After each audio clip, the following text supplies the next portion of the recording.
يا أيها الناس اتقوا ربكم الذي خلقكم من نفس واحدة وخلق منها زوجها وبث منهما رجالا كثيرا ونساء واتقوا الله الذي تساءلون به والأرحام إن الله كان عليكم رقيبا يا أيها الذين آمنوا اتقوا الله وقولوا قولا سديدا يصلح لكم أعمالكم ويغفر لكم ذنوبكم ومن يطع الله ورسوله فقد فاز فوزا عظيما أما بعد فإن أصدق الحديث كتاب الله وخير الهدي هدي محمد صلى الله عليه وآله وسلم وشر الأمور محدثاتها فإن كل محدثة بدعة وكل بدعة ضلالة وكل ضلالة في النار.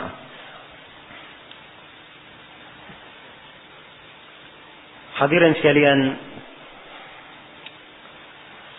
yang saya hormati dan saya muliakan. Alhamdulillah kita bersyukur kepada Allah Subhanahu wa taala dipertemukan di acara daurah fikih ini yang insyaallah taala sebagaimana yang kita ketahui bersama bahwa pembahasan kita adalah mengkaji kitab Ad-Durar Al-Bahiyah fil Masail Al-Fiqhiyah karya Al-Imam Al-Mutafannin Al-Allamah Muhammad ibn Ali ibn Muhammad Asy-Syaukani Al-Yamani rahimahullahu ta'ala.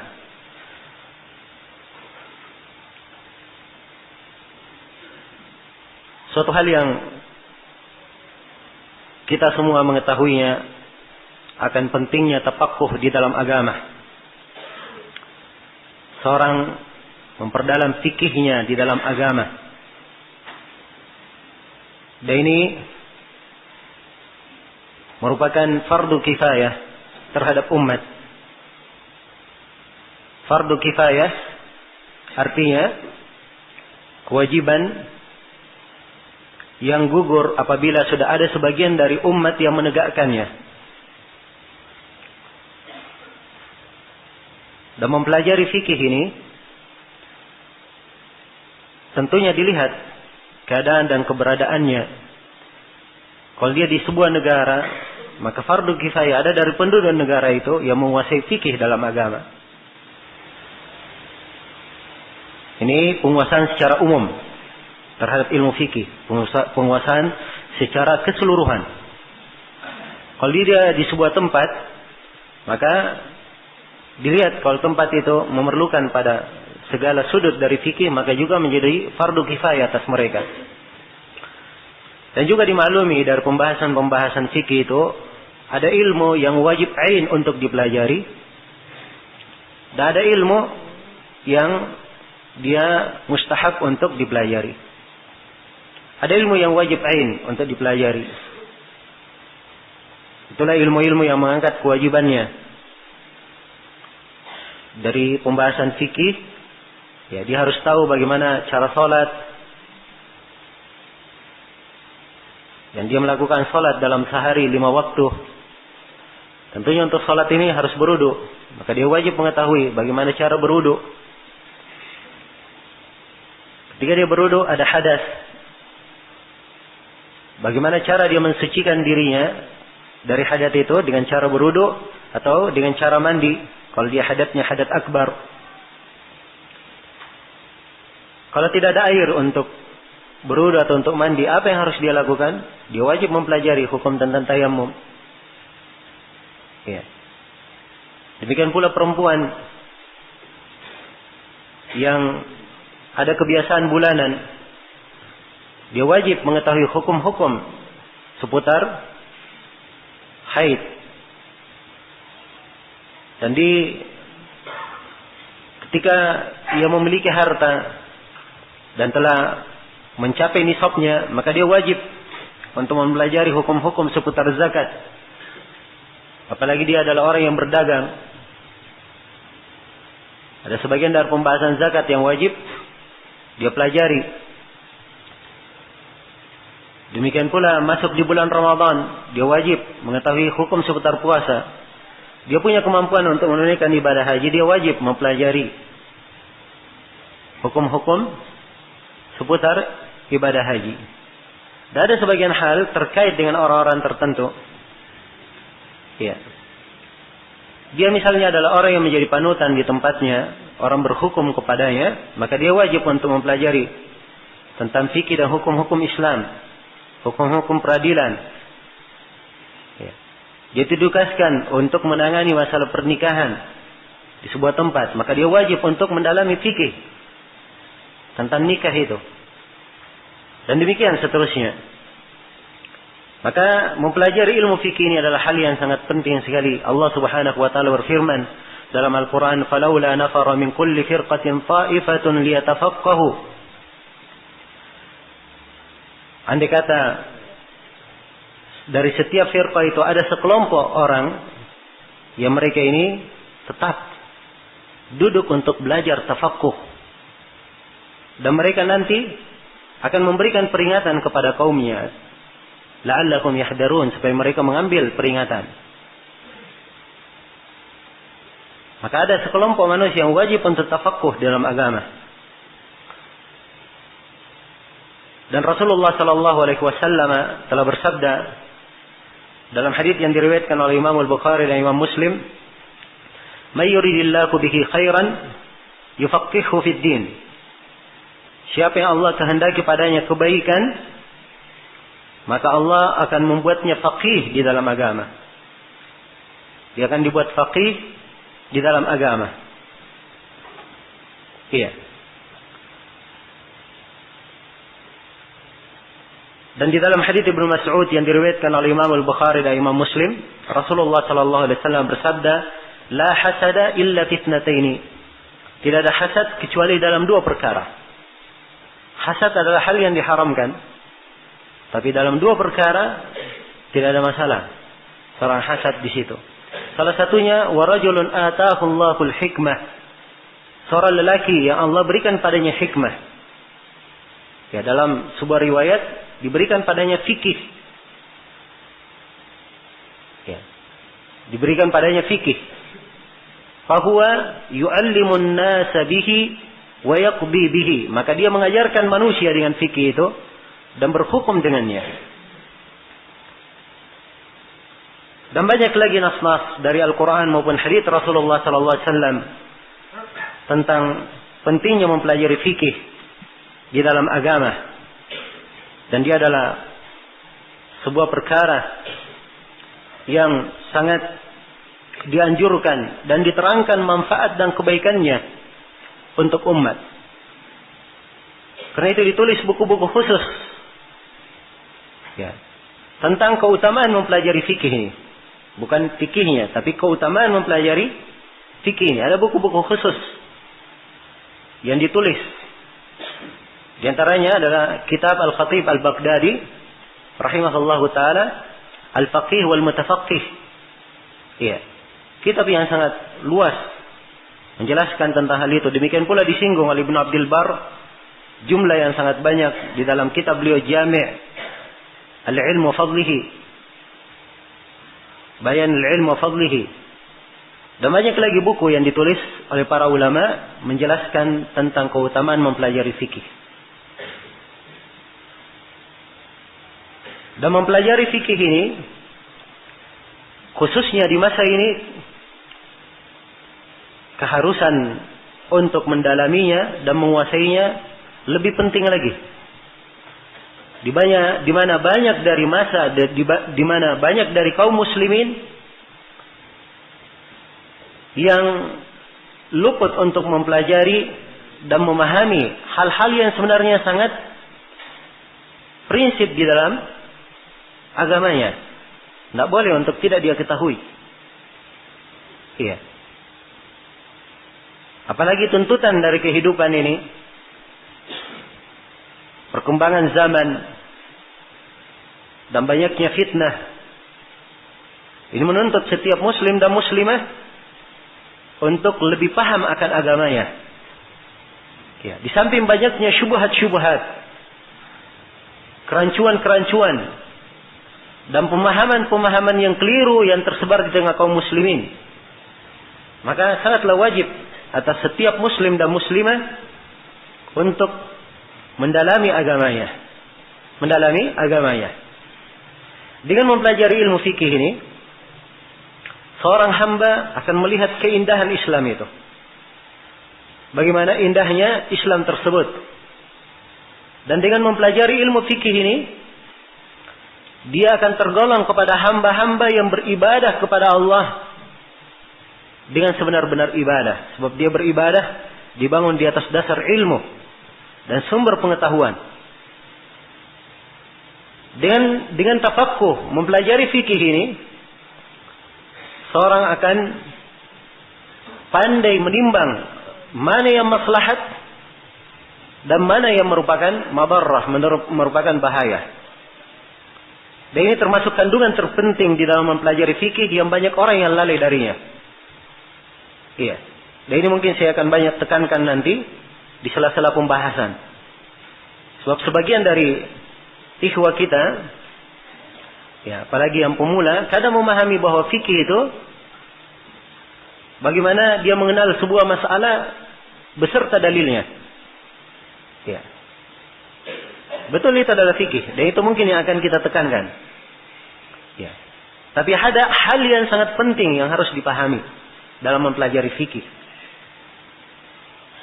Di mana seorang memahami masalah-masalah tersebut dengan dalil-dalilnya, kemudian dia bisa menghubungkan maksud syariat di dalam pensyariatannya. Iya. Ini poin yang sangat penting untuk dimengerti. Dan tidak boleh seorang menjawab sebuah pertanyaan kalau dia tidak bisa menghubungkan antara masalah dengan dalilnya, dia gandengkan hukum tersebut dengan maqasidus syariah, maksud-maksud syariat. Ya. Jelas ya? Saya katakan tidak boleh dia menjawab pertanyaan kalau dia tidak mengerti tentang maqasidus syariah. Kenapa? Ya. Inilah letak ketergelinciran. Ya. Dan ini letak kebingungan orang-orang awam melihat alim. Seorang alim ditanya dengan pertanyaan yang sama, tapi jawabannya berbeda. Jawabannya sama, apa pertanyaannya sama, tapi jawaban alim apa? Berbeda. Kenapa bisa berbeda? Ya. Orang yang awam kadang berjelek sangka kepada si alim. Namun dia nggak mengerti bahwa si alim ini punya ilmu yang tidak mungkin dia mengetahui di tingkatan dia sekarang. Dan dia belum mempelajari ilmu agama itu. Jelas ya? Sebab ada kadang sebuah masalah, ya, dilihat dari sebuah maksud syariat, maka dia jawabannya harus begini. Dilihat kepada maksud syariat yang lainnya, maka jawabannya harus begini. Ya, jawabannya harus begini. Ya. Ini letak pentingnya seorang mempelajari fikih dan menghubungkannya. Ya, memahami fikih itu sambil mengerti maqasidus syariah di dalam penerapan fikih itu. Kemudian pembahasan fikih ini sangat penting sekali pembahasannya. Kita membahas secara tuntas, tidak mengambil sepotong-sepotong. Iya. Kita mengambil, misalnya, saya ingin belajar kitab at-tahar dan salat saja. Iya. Atau dia hanya baca bab ibadah saja. Tahara, salat. Salat sudah masuk dalamnya jenazah. Kemudian zakat, puasa, haji. Itu saja yang ingin saya pelajari. Iya. Yang lainnya tidak. Beda antara orang yang mempelajari bab ibadah saja, ya, dengan orang yang mempelajari seluruh dari fikih itu. Sebab yang dibahas dalam fikih itu ada 4 pembahasan. Yang dibahas dalam ilmu fikih ada 4 pembahasan. Yang pertama adalah fikih ibadat. Fikih ibadah itu yang pertama. Dibahas tentang fikih ibadah. Yang kedua ada namanya fikih al-muamalat. fikih al-muamalat. Yang ketiga ada namanya fikih al-munakahat. Ya. Yang keempat ada namanya fikih al-janayat wal aqdiyah.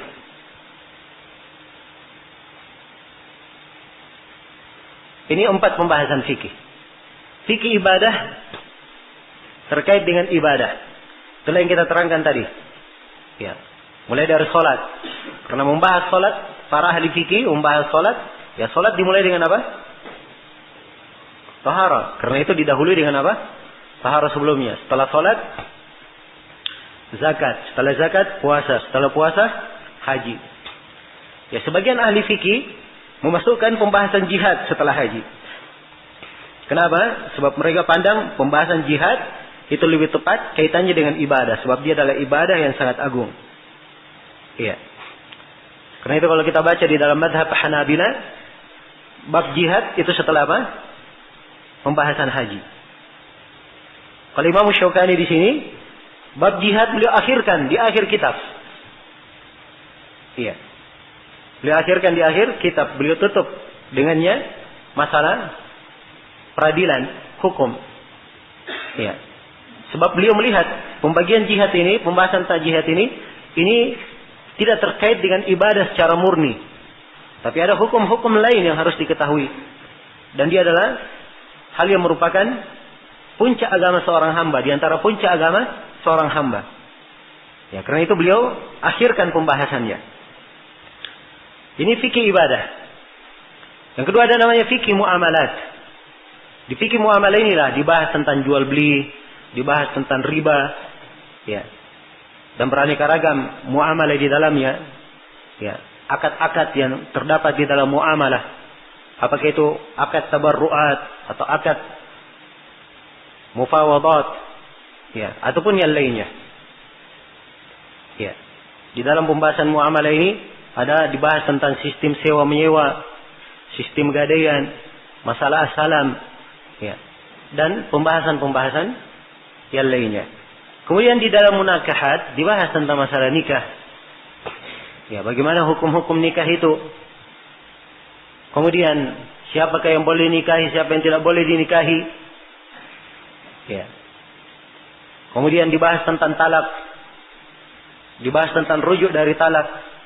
Kemudian kalau terjadi talak, nafkah ditanggung oleh siapa. Dan ketika seorang menjadi suami istri, siapa yang menanggung nafkah. Karena itu ada pembahasan nafaqat. Pembahasan tentang nafkah. Ya. Dibahas juga di dalam bab nikah tentang ar-radha, menyusui. Sebab dari hasil pernikahan ada anak. Ya. Kemudian tentang siapa yang dinikahi, dilihat walinya terkait dengan itu. Dibahas juga tentang masalah al-khadana, siapa yang mengasuhnya. Ini pembahasan-pembahasan terangkai di mana? Di kitab nikah. Di kitab al-janayat dan al-aqdiyah dibahas tentang hukum-hukum hudud. Iya. Dibahas tentang hudud dan penerapan hudud itu. Ada had terhadap orang yang mencuri, ada had terhadap orang yang minum khamar, ada had terhadap al-muharib, orang yang berbuat kerusakan di muka bumi. Ada had terhadap al-qadhaf, orang yang menuduh orang baik-baik dituduh berzina. Ada had terhadap pezina. Iya. Ini pembahasan hudud. Dan pembahasan aqdiyah ini pembahasan peradilan. Bagaimana pengadilan itu? Bagaimana hukum-hukumnya? Siapa yang berhak menjadi seorang qadhi? Ya. Dan pembahasan seputar peradilan ini pembahasan yang kurang tersentuh.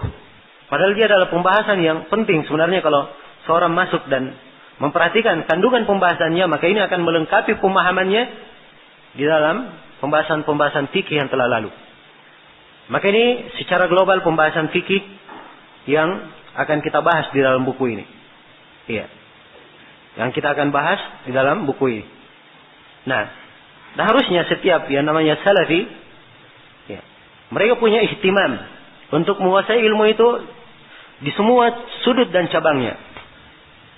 Ya, sebab dari semenjak dahulu as-salafiyun merupakan rujukan di dalam hal ini. Mereka adalah rujukan di dalam hal ini. Tidak kita ketemukan satu buku pun dari buku para a'immatus salaf kecuali mereka membahas agama itu secara lengkap. Membahas agama secara lengkap. Perhatikan misalnya Sahih Al-Bukhari. Imam Al-Bukhari di dalam sahihnya bukan fikih. Ya, di dalam pengertian fuqaha saja yang beliau bahas, bahkan fikih dalam pengertian umum. Beliau kaji masalah iman, masalah akidah, masalah ilmu, ya, termasuk dengan sunnah, masalah tauhid dan selainnya dari masail yang dibahas di Sahih Al-Bukhari. Demikian pula Imam Muslim, Abu Daud, At-Tirmidzi, An-Nasai dan Ibnu Majah. Demikian pula para a'imah yang lainnya, lengkap pembahasan-pembahasan mereka. Ya. Karena itu seorang salafi hendaknya dia berusaha untuk mendalami agama itu secara keseluruhan. Dan ini perintah Allah kepada kita. Ya ayyuhalladzina amanu udkhulu fis silmi kaffah. Wahai orang-orang yang beriman, masuklah kalian semua ke dalam Islam secara apa? Secara sempurna. Ya. Dan mempelajari ilmu fikih memang perlu waktu. Perlu waktu yang lama. Dan itu adalah hal yang dimaklumi. Sebab pembahasannya sangat banyak. Ya. Pembahasannya sangat banyak. Maka di sini saya akan memberikan metode bagaimana seorang itu punya metode di dalam mempelajari fikih. Supaya mudah dia mempelajari fikih. Iya. Tidak seperti fenomena yang kita banyak saksikan. Ya, sejumlah dari ikhwah kita, kadang ada yang sudah ngaji. Sudah 10 tahun, Masya Allah. Ada yang sudah 15 tahun. Ya. Dia ditanya, pembahasan apa yang sudah diikuti? Pengajian apa yang sudah diikuti? Ya. Dia menjawab, Kitabut Taharah. Ya. Ada yang sudah pernah ikut sifat salat Nabi. Ya. Ataupun kadang masalah puasa. Tapi hal-hal yang lainnya kadang tidak tersentuh. Ya. Dan ini adalah kekurangan yang sangat tidak terpuji. Harusnya kita semua berusaha untuk menutupinya. Maka seorang harus punya metode di dalam hal ini. Bagaimana dia punya metode belajar? Saya akan menerangkan metode para a'imah di dalam menanamkan ilmu fikih. Tapi sebelum saya terangkan hal ini, saya ingin memberikan anjuran kepada setiap ikhwah. Sebab saya tahu banyak dari ikhwah kita kadang ya masalah semangat punya semangat. Ya. Tapi waktunya yang kadang ya habis di kegiatan yang lainnya. Nah, maka yang seperti ini harus mengatur programnya. Ya. Saya sudah gambarkan tadi fikih tadi terbagi 4. Ya, sekarang di tahun ini dia mendalami fikih apa dulu? Ibadah. Di pembahasan ibadah dia bagi saya. Misalnya ibadah ada 5 pembahasan. Masalah taharah, masalah salat, masalah zakat, masalah puasa, masalah haji. Masalah haji, 5 pembahasan. Dia berusaha menekuni 5 pembahasan ini. Ya. 1 tahun ini yang dia tekuni. Belum cukup 1 tahun, tahun depannya itu lagi yang dia baca. Dia ulangi. Ya, tapi tahun berikutnya dia harus ganti metode, ganti pembahasan lain. Dia harus menarik,kan dirinya untuk mempelajari pembahasan yang lainnya. Dia pindah ke fikih muamalah. Pindah ke fikih muamalah. Demikian bagi siapa yang kurang mempunyai waktu. Dan di sini di acara daurah ini, ya, dan mungkin saya tidak berlebihan, ya, kalau saya katakan sebab saya hanya mengucapkan apa yang saya ketahui sesuai dengan pengetahuan saya dan para asatidzah lain juga. Ya, mungkin acara kita ini mengadakan daurah fikih dari awal sampai akhir sekaligus dalam satu daurah. Ini mungkin pertama kali. Ya. Untuk di kalangan kita. Nah, alhamdulillah untuk pelajaran fikih ini, kebiasaan seperti ini di halaqah-halaqah para ulama kita di negeri-negeri yang mereka berada, itu adalah hal yang ada dan mereka adakan, mereka selenggarakan di acara-acara daurah. Iya. Dan ini harusnya kita kembangkan. Harusnya kita kembangkan dan kita tanamkan di dalam diri kita. Maka ini adalah materi pemula. Iya, di dalam pembahasan fikih, ad-durar al-bahiyah. Ya. Cara ringkasnya menggambarkan bagaimana metode para ulama, ya, di dalam mengkaji ilmu fikih, mungkin sangat indah kalau saya beri contoh. Seperti yang banyak dipercontohkan oleh para ulama kita. Kata para ulama, Ibnu Qudamah menulis 4 buku. Ibnu Qudamah menulis 4 buku. Ya. Kata Syekh Abdul Razak Al-Afifi, ya, 4 buku ini beliau tulis. Buku yang pertama untuk tingkatan SD. Ya, beliau bahasakan ya dengan bahasa masa beliau. Buku yang kedua adalah untuk SMP. Buku yang ketiga untuk SMA. Dan buku yang keempat adalah untuk tingkat kuliah. Ya. Untuk tingkat kuliah. Buku yang pertama adalah Umdatul Fiqh. Ini buku Ibnu Qudamah. Materi yang paling ringkas tentang fikih. Beliau hanya simpulkan pendapat yang terkuat di mazhab Hambali. Ya, kesimpulan saja. Jelas ya? Ini Umdatul Fiqh. Buku yang kedua adalah Al-Muqni'. Buku yang kedua adalah buku apa? Al-Muqni'. Juga masih karya Ibnu Qudamah. Beliau simpulkan dan beliau sebutkan qaul, pendapat. Ya. Dan di buku Al-Kafi, di buku yang ketiga, beliau meningkat lagi. Ya. Beliau menyebutkan 2 qaul. Jelas ya? Menyebutkan 2 qaul, kadang aqwal. Ya, tapi masih di dalam mazhab Hambali. Dan di buku yang keempat, beliau menyebutkan semua aqwal di dalam mazhab Hambali sekaligus aqwal di mazhab yang lainnya. Itulah yang disebut fikih muqaranah. Jelas ya? Ini 4 tingkatan. Ya. Bagaimana beliau menata sedemikian rupa? Ya, sekarang datang pemula, dia ingin mempelajari ilmu fikih, baru dia mempelajarinya. Ya. Dia masuk di dalam pembahasan menyentuh kemaluan. Ya. Apa hukum menyentuh kemaluan? Batal wudu atau tidak? Wah, ada 10 pendapat dalam masalah ini. Ya. Pendapat yang pertama adalah ini. Oh, di dalam pendapat ini Imam Malik punya 3 pendapat misalnya. Wah. Kapan mau selesainya? Iya kan? Dan yang pemula baru belajar seperti ini sudah pening kepalanya. Ya. Nah, karena itu dimulai dengan ringkasan-ringkasan. Diberikan ringkasan-ringkasan. Ya. Terus terang memang kadang di sebagian pelajaran kita kadang menguraikan pendapat karena kadang sebagian masyarakat di dalam masalah tersebut memang ada beberapa pendapat. Jadi diuraikan karena memang sudah tersebar pendapat itu. Ya. Tapi ini bukan di pembahasan untuk tingkat apa? Tingkat pemula. Ya, tapi dia adalah pembahasan di keadaan tertentu atau tingkat setelahnya. Jelas sampai sini? Ya. Tapi kalau dia ingin pemula, dia memulai dari mukhtasarat, ringkasan-ringkasan. Ya, inilah ringkasan. Di antaranya yang paling indah dan paling mudah dipahami ringkasan Imam Asy-Syaukani. Ad-Durar Al-Bahiyah. Ya. Dan setiap ulama di berbagai madhab, di 4 madhab, semuanya punya ringkasan fikih. Punya ringkasan fikih. Ya. Di madhab Hambali misalnya, ya berhubung karena memang kebanyakan guru-guru kita mengajarkan buku dari madhab Hambali. Ya. Ringkasan fikih mereka banyak sekali. Di antara yang paling masyhurnya dan paling bagusnya, seperti kitab Akhsarul Mukhtasarat. Karya Ibn Balban. Ringkas sekali. Ya. Detail pembahasan fikihnya. Dan beliau hanya meringkas. Tidak menyebut dalil. Ya. Jelas ya? Tidak menyebutkan dalil.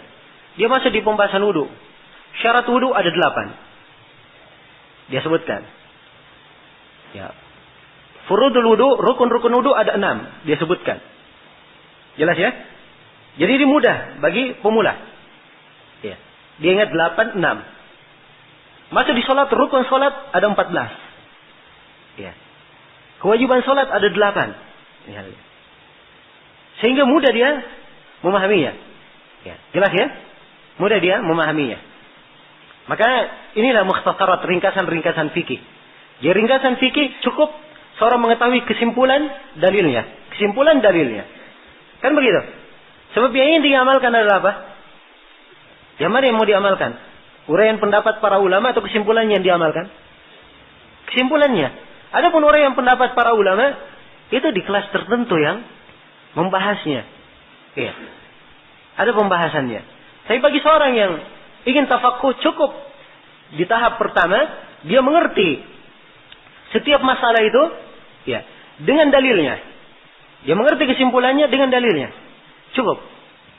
Ya. Itu pun mukhtasarat, ada yang sangat ringkas. Ada yang ringkas tapi sebenarnya meluas. Ya, dalam artian tidak ada satu masalah pun kecuali dia sebutkan. Sampai kadang masalah kita tidak terpikir pun dia terangkan di ringkasan. Ya. Diterangkan di ringkasan. Jelas ya? Ya.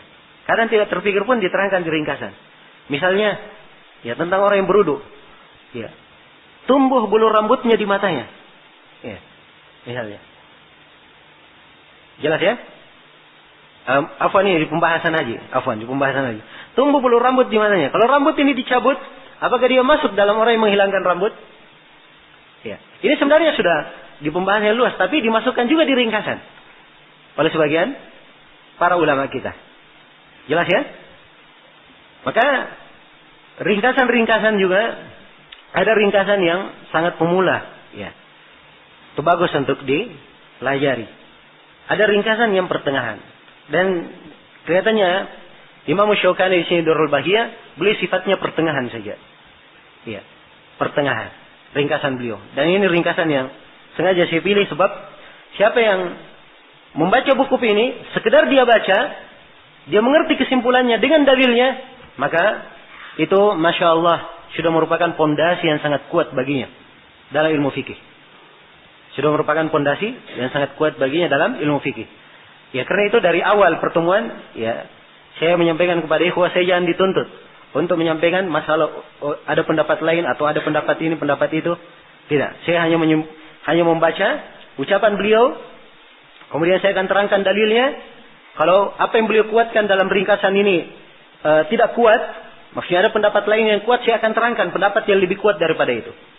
Kalau beliau membangun sebuah masalah di atas hadits yang lemah, maka saya akan terangkan kelemahan pendalilan beliau. Dan kita akan terangkan apa yang mendapat yang harusnya kita pegang. Jelas ya? Nah, kalau sifatnya seperti ini ringkasan, maka mempelajari fikih itu juga tidak cukup dengan satu ringkasan. Ya, setelah Durrul Bahiyah harus ada lagi buku-buku yang lainnya kalau memang ingin apa? Ingin lebih kuat. Dan itulah fungsinya seorang mengulangi ilmu. Hari ini berlalu di Durrul Bahiyah. Besoknya dia baca Manhajus Salikin karya Syekh Abdurrahman As-Sa'di. Ini juga ringkasan Masya Allah. Ya, bagus sekali. Ya, mungkin suatu saat kita akan kajikan apakah di Daurah Fikih setelah ini ataupun di tempat yang lainnya. Iya. Ini ringkasan yang bagus juga. Dia ulangi lagi, dia baca Akhsarul Mukhtasarat. Ya. Kalau misalnya dia di orang Indonesia misalnya, ya. Misalnya dia baca Matan Abu Syuja, ya. Dari matan-matan fikih dalam mazhab Syafi'iyah, itu tidak ada masalah. Ingin baca matan-matan tidak ada masalah. Yang jelas maksud dari mempelajari fikih itu dia mengerti masalah dengan apa? Dengan dalilnya. Maka di sini muncul mungkin satu pertanyaan.